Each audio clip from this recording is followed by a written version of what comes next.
ఏకత్వానికి నడిపిస్తుంది. Gradual and slow process అంటే అది టైం తీసుకుంటుంది. More than physical union. అది కేవలం శరీరాలు కలుసుకోవడం కాదు, మనసులు కలుసుకోవాలి. మనసులు ఈ మాట వాడుతున్నందుకు ఏమనుకోవద్దు. భార్యాభర్తలు నగ్నంగా ఒకరిని ముందు ఒకరు నించోగలరు. భార్యాభర్తలు మానసిక నగ్నంగా ఉండలేరు. శారీరక నగ్నాన్ని వాళ్ళు ప్రదర్శించగలరు, కానీ మనసులు నగ్నంగా చేసుకోలేరు. ఎందుకంటే ఎన్నో పొరలు ఉంటాయి. ఒక్కొక్క పొరని విప్పితే గాని మనసులో ఉండేటువంటి భావాలు బయటికి రావు. దేవుడు అది కోరతాడు.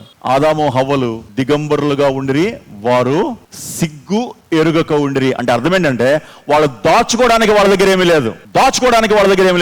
నువ్వు చెప్పగలవా? నేను చెప్పగలను అలాగా? నాకు దాచుకోవడానికి ఏమీ లేదు నా భార్య దగ్గర.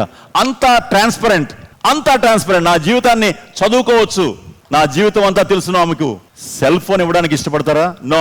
పాస్వర్డ్ ఇవ్వడానికి ఇష్టపడతారా? నో. ఎందుకు? నేను ఇష్టపడను. నా యాక్టివిటీ తనకు తెలియడానికి. మనసులు కలవడం చాలా చాలా ఇంపార్టెంట్. అది ఏకత్వానికి తీసుకెళ్తుంది.